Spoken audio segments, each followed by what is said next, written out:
کہتے ہیں کہ آج جنگ جمل اور صفین کے اندر حضرت علی کے لشکر میں حضرت عثمان کے قاتلین تھے تو ثابت کریں. یہ جو ہم کہتے ہیں نا جو حضرت علی مرتضیٰ کے لشکر میں چھپے ہوئے تھے جن کے بارے میں معاویہ کہتے تھے ہمارے حوالے کریں, کہ ثبوت دیں کہاں تھے.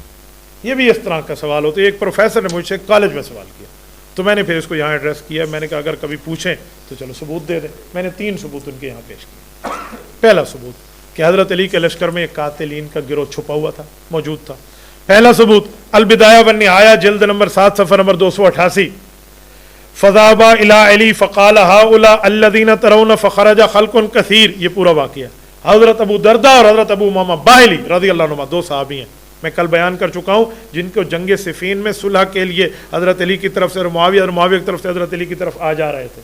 یہ حضرت معاویہ ان کی طرف سے جب حضرت علی کے پاس پیغام لے کر گئے کہ آپ قاتلین ہمارے حوالے کر دیں یا قتل کا بدلہ لینے, اور معاویہ کہہ رہے ہیں پہلے بیعت میں کروں. یہ جنگ صفین سے پہلے یہ جو موقف لے کر 2 صحابی حضرت علی کے لشکر میں گئے ہیں, تو حضرت علی کے لشکر میں یہ بات سن کے ایک بہت بڑی جماعت کھڑی ہو گئی.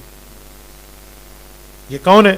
یہ کھڑے ہو گئے ہیں اور کیا کہتے ہیں, اور جو کہتے ہیں کلنا قتلۃ عثمان فمن شاء فلیرمنا, ہم نے حضرت عثمان کو مارا ہے, آؤ ہم سے بدلہ لے کر دکھاؤ. یہ ان 2 صحابہ کو کہتے ہیں. یہ حضرت علی کے لشکر میں کون لوگ ہیں جو کہہ رہے ہیں؟ یہی تو قاتلین عثمان کا گروہ تھا جو پناہ لیے ہوئے تھا, جس کے لیے حضرت علی المرتضیٰ کا موقف تھا کہ حکومت پہ پاؤں مضبوط ہو جائیں, پھر ان سے بدلہ لوں گا. اور پھر اس مرد کے بچے نے بدلہ لے کے دکھایا ہے.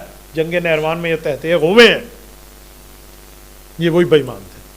یہ پہلا ثبوت ہے. اور دوسرا ثبوت امام محب الدین خطیب طبری نے یہ حاشیہ القواسم کے تحت جو لکھا ہے میں وہ پیش کرتا ہوں.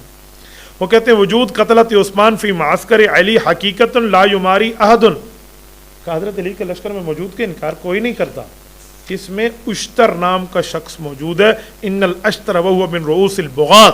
یہ مالک اشتر یہ حضرت علی المرتضیٰ کے لشکر میں موجود تھا, پناہ لیے ہوئے تھا, یہ حضرت عثمان کا قاتل تھا. من رؤوس البغاة, یہ باغیوں کا سب سے بڑا رئیس تھا, سربراہ تھا. علی عثمان جو نے حضرت عثمان پہ بغاوت کی تھی. کان اکبر, اور یہ سب سے بڑا تھا, مسعر للحرب بین اصحاب رسول اللہ, حضور کے صحابہ کو لڑانے کے لیے جنگ کو آگ کو تیز کرنے والا یہی تھا. اور یہ وہ بندہ تھا الذین فی معسکر علی والذین فی معسکر معاویہ, جو حضرت علی کے لشکر کو حضرت معاویہ کے لشکر سے لڑا رہا. تو یہ بھی تو ثبوت ہو گیا. تیسرا ثبوت قاتلین عثمان کا حیدری لشکر میں موجود ہونے کو ثبوت جو ہے وہ کیا ہے؟ ایک شخص ہیں جن کا نام ہے حضرت قبیصہ رحمۃ اللہ علیہ, تابعی ہیں. حضرت قبیصہ اپنا واقعہ بتاتے ہیں. یہ امام ابن کثیر رحمۃ اللہ علیہ نے البدایہ والنہایہ جلد نمبر 7 صفحہ 256 میں ذکر کیا ہے. وہ فرماتے ہیں بنو انبس کے چشم و چراغ تھے اور بنو انبس قبیلہ ان کو سربراہ مانتا تھا. تو حضرت معاویہ نے کہا آپ جائیں حضرت علی کے پاس, صلح کروا دیں, یہ شرطیں بتائیں کہ ہم بیعت کرنے کے لیے تیار ہیں, قاتلین سے بدلہ لیں, ہمارے حوالے کریں. عثمان رضی اللہ عنہ کا بیٹا ابان بن عثمان, عبداللہ بن عثمان, عثمان رضی اللہ عنہ کی بیوی حضرت نائلہ بنت فراسفہ, یہ سارے ایک اپنے خاوند کا, یہ اپنے ابو کے قتل کا بدلہ مانگ رہے ہیں. میں کزن ہوں حضرت عثمان کا. قرآن کہتا ہے فقط جعلنا لولی سلطانہ, فیملی کو اختیار ہے وہ اپنے مقتول کا بدلہ لیں. تو یہ بات حضرت علی سے جا کر عرض کریں کہ ہمیں بدلہ لے کر دیں. یہ حضرت قبیصہ کو بھیجا یہ پیغام لے. حضرت قبیصہ گئے, حضرت علی سے بات کی, گفتگو پوری کی, پیغام لیا حضرت علی کا اور واپس نکلنے لگے. جب حضرت معاویہ کے پاس نکلنے کے لیے حضرت علی کے لشکر سے نکلے, حضرت علی کے لشکر سے معاویہ کے پاس جانے کے لیے نکلے, تو قاتلین عثمان کا یہی گروہ, یہ اشتر والا, یہ مالک اشتر نخی والا, یہ سامنے آیا اور حضرت قبیصہ رضی اللہ عنہ کے لیے اس نے تلوار کھینچی اور شہید کرنے لگا. امام ابن کثیر کا لفظ ہے ثم خرج رسول معاویہ من بین یدی علی فہم اولئک الخوارج الذین قتلوا عثمان یرید قتلہ. کہ وہ سارے بے ایمان اٹھے اور حضرت عثمان کے قاتل تھے, یہ حضرت قبیصہ کو قتل کرنے کے لیے آ گئے. تو کہا فما افلت الا بعد جہد, حضرت علی کے مخلص ساتھیوں نے بڑی مشکل سے اس نمائندہ سفیر کی جان بچائی اور ان کو یہاں سے بھیج دیا. یہ ایک ظالم موجود ہے البدایہ والنہایہ. ابھی بھی کہیں قاتلین عثمان کا لشکر یہاں موجود تھا یا نہیں تھا؟ سوال نمبر 8 کہتے ہیں حضرت عمار سے بھی کچھ مروی ہے اپنی شہادت کے بارے میں, خود بھی بتاتے تھے. جو حضور پاک نے ان کو بار بار بتایا, تو کبھی اپنی شہادت کے بارے میں حضرت عمار سے بھی کچھ مروی ہے؟ جی ہاں مروی ہے. حضرت امام بخاری رحمۃ اللہ تعالی علیہ نے اس بارے میں تفصیل دی ہے. وہ تفصیل کیا ہے اب ذرا توجہ رکھنا. وہ فرماتے ہیں اپنی زبانی ایک بات حضرت عمار فرما رہے ہیں. امام بخاری تاریخ الاوسط ذکر من مات بعد عثمان جلد نمبر 1 صفحہ 79 رقم الحدیث 3212.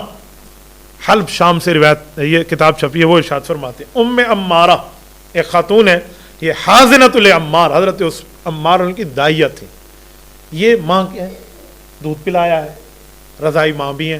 تو حضرت عمار کو ایک مرتبہ بخار ہوا اور شدید بخار، اتنا بخار کے بستر پہ لیٹ گئے.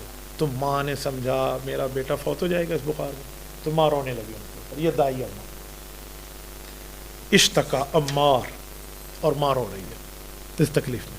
تو حضرت عمار نے اپنی امی کو تسلی دے کر کہا امی لا اموت فی مرضی ھذا، میں اس مرض میں فوت نہیں ہو جاؤں گا، آپ پریشان.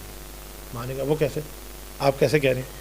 تو کہا حدثنی حبیبی رسول اللہ صلی اللہ علیہ وسلم، مجھے میرے محبوب حضرت رسول اللہ صلی اللہ علیہ وسلم نے فرمایا تھا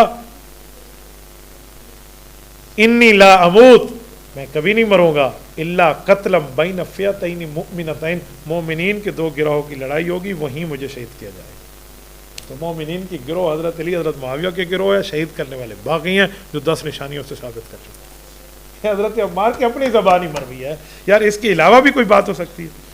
میں نے یہاں خلاصے کے طور پہ لکھا کہ حضرت عمار کی اس روایت نے تو فیصلہ ہی کر دیا ہے کہ الفیۃ الباغیہ باغی گروہ اور مومنین کی گروہ میں کیا فرق ہے. تھوڑا سا غور کریں تو سبائی سازش کا پردہ چاک ہو جائے گا کہ مومنین کا گروہ حضرت علی معاویہ مراد ہے اور الفیۃ الباغیہ قاتل ٹولی عثمان مراد ہے، وہ الگ ہے، یہ الگ ہے. تو حضرت عمار حضرت معاویہ کے گروہ میں کوئی غلط نظریہ نہیں رکھتا.